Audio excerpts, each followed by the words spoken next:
Hey guys, and welcome back to episode 9 of Divine FM. This week, I'm going to be talking about breaking the cycle and letting go of things that no longer serve us. So, first of all, I want to apologize for the audio of last week's episode. Typically, I do sound checks, but for some reason, I was just feeling extra confident, I guess, and did not do a single sound check before I just went and recorded the full episode beginning to end. And if you guys don't know, I think it's pretty obvious, but I do these in one take, and so I couldn't just redo everything I had just said, because it would just be a completely different episode, basically. So I just said fuck it, because last week literally was letting go of control. So I had to let go of control and simply just let it happen. But yeah, this week I did some audio checks, and I'm 100% positive that it sounds good. So happy about that. But yeah, so this week I really wanted to talk about letting go of things that no longer serve us. Because now that I'm saying it out loud, it sounds kind of similar to last week's episode, but it's not. It's completely different. Usually I feel like the idea of what I want to talk about just kind of comes to me based on what I'm observing in my life and other people's lives, and as well as how I'm feeling and everything.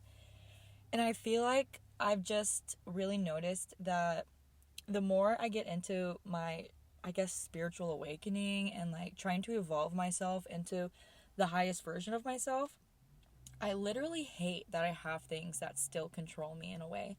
Like vaping, for example, is one thing that I let go of, for a really long time. I didn't vape for years after high school. But whenever I left my ex, I literally bought a vape that day and have been vaping ever since. And so I feel like the only reason why I started vaping in the first place was out of a really negative reason. I just wanted a distraction. And so I feel like I definitely just needed to let go of that. But I'm fully addicted. So it's been hard. I don't think I'll be able to quit cold turkey like I did last time. I think what I'm gonna do is to be nicer to myself about it and try to I don't know, hit it when I feel like I want to hit it, but not just keep it in my hand and hit it all the time. Oh my gosh, my boss is driving crazy in the parking lot. Oh my god, I didn't know there was a bunch of people out here. Oh well, I guess I have an audience today. But yeah, so things like that, either if it's an addiction, if it's some karmic person in your life that isn't serving you, if it's your eating habits, if it's literally anything that you feel controls you in a way. I feel like as we're ending this year off, it's really important for us to really get our clutches together and get a good understanding of our lives and what's serving us and what's not serving us, and slowly but surely letting go of those things that do not serve us anymore, so we can enter 2025 fresh and fulfilled. And we're not gonna let go of all these things right away. We're probably gonna enter 2025 still with addictions or whatever, but as long as you have it on your mind that it's something that you actively want to stop doing, I feel like that's so much better than just ignoring the problem in the first place. So yay for you if you're listening to this and mentally you're okay, maybe I can do that, because me too. I really, really want to stop vaping. It is such a nasty habit, and I only do it now out of pure habit, literally. And before, I feel like I did it because I was so overwhelmed and stressed and I wanted something to bring me dopamine, but now I feel like I'm so naturally happy all the time. Why the fuck am I vaping nicotine? It just feels like it just doesn't serve me anymore. It doesn't serve my highest self. It doesn't serve who I am now and who I feel like I am. And I imagine my future self, she definitely does not vape. So, yeah, as I'm saying this out loud, it's really motivating me to not hit my vape, even though I've been thinking about it all day. I've yet to do it. So, yay for me. But, yeah. Also, like eating habits, for example. That's something I also have been thinking about slash is on my mind. I've been vegetarian. Well, I was actually vegan for 8 years, and I stopped being vegan like I would say a couple of months ago. Whenever I started working out pretty heavily, I realized that my body just like needed more fulfillment, needed more protein. So I started eating eggs and I started drinking like regular milk, like high protein regular milk, and Greek yogurt that was high protein as well. And that was really hard for me, especially eating eggs. Like, that was literally not easy at all. But I felt like being vegan was like a part of my personality almost, and it just wasn't serving me anymore. And so I let it go. And here I am now, like a while later, and I've actually been considering not being vegetarian anymore. Um, it's a very weird thing to say out loud, and it's a weird thing to think about, but if I'm talking about letting go of things that no longer serve us, like, it doesn't always have to be something that's, like, negative per se, but, like, even if it's something that isn't, like, positively affecting your life, and there are negatives that that you can point out more so than the positives, I guess, then that is something that you should consider letting go. And so it's really hard for me to accept that I possibly will not be vegetarian forever. Like, when I imagine my future self, I hate to say it, but I imagine my future self eating meat. And even though I'm not eating meat right now because the idea makes me super uncomfortable, I know that my body, in order to get to like the physique that I want, in order to feel my absolute best, I know that I need way more protein than I've been consuming. Like, so much more.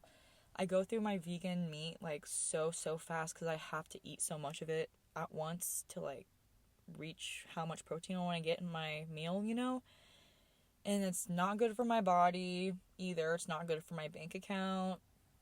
Like, ugh, I just don't want to have to eat meat again, but you know, I'm in it with you guys. Like, I'm actively trying to let go. And I think I just need to ponder over it. I have been like trying a few different meats past couple of days, I guess. I went out with my friend to like a sushi place and I tried a little bit of crab that was in sushi, and I also tried a pot sticker that had pork in it. And that was really mysterious for me. But I liked it. But I felt ashamed after, so I'm still sitting with that information. And my dad and my stepmom went hunting a couple of weekends ago, and my stepmom killed a deer, and they had the deer processed, I suppose, and my dad made chorizo out of the deer meat, so I tried some of that, like a little bit of it, and I liked it, and that was mysterious too. So, you know, I'm trying to come around to the idea of eating meat again because I know it will serve me like so much. But I don't know how long I literally just talked about this. But yeah. Also with your relationships, obviously,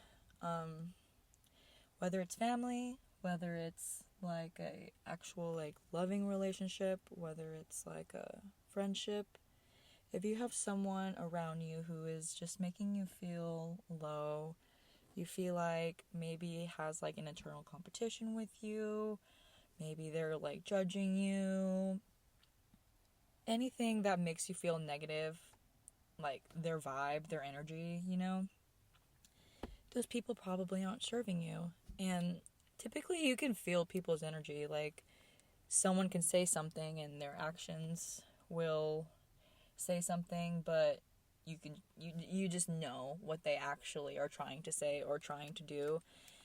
I guess if you're a a very intuitive person like me, I guess. I don't know if everyone actually feels like that. It's kind of creepy because I feel like I can just feel what people are thinking and feeling and their intentions, and so like I always feel like I'm delusional, but I know I'm not delusional because I always end up being right, like every time. But if you can feel people's energy, yeah, really tap into that and really go towards the people who make you feel like you can be your authentic self and not have to pretend to be anyone else, or not have to compete, or not have to fake, or not have to put on a mask, you know? Being able to be your most authentic self is so fun. Oh my god. It's so fun. Especially, like, the more you do it, the more comfortable you'll get doing it. But that all comes back down to how you're treating yourself. And one big thing about how you treat yourself is who you surround yourself with and what you bring into your life. Like, you're the main, like, you're in control, you know? Like, we're all in control of our own lives. We're all in control of every single choice that we make and every single thing that happens to us. We choose how we react to it, you know? You can't be a victim to your circumstances, or else you're just gonna be a victim to the things that control you. And fuck that. We're all so much stronger than we think we are. We just have to tap in and truly love ourselves enough to put our foot down and actually make the choices that are right for us. So, yeah, that was my little spiel for this week.